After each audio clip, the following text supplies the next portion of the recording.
Something else to think about as we go into this conversation. The U.S., one of the biggest suppliers of aid to Israel. Israel, obviously, thought to be in possession of nuclear weapons, and yet Israel, a non-signatory of the Non-Proliferation Treaty, as the U.S. now goes around, obviously, dealing with Iran and all the rest of it. How does the U.S. get the credibility that it needs, going to the conversation we were just having with the Queen?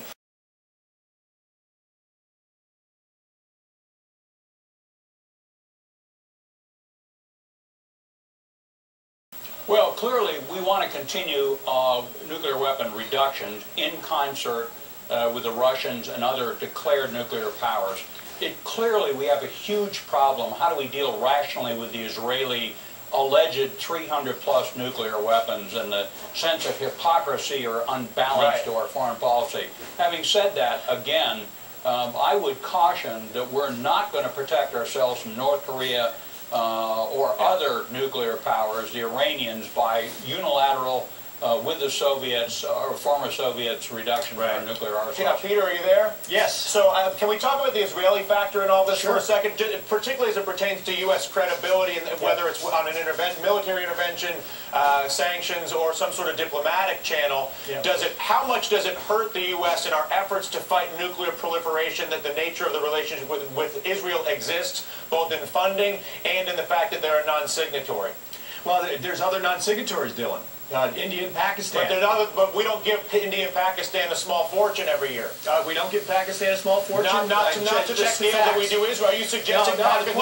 Let's stop there, Peter. Are you suggesting Pakistan is as close an ally to the U.S. as Israel is? Is that what you're saying? No, not at all. But the fact of the matter is that 10 years ago we had 6 countries with nuclear weapons. Today we have 9. But we have a 10th one knocking on the door. To suggest that Israel, which is the point around which the Middle Eastern community rallies their violence so frequently.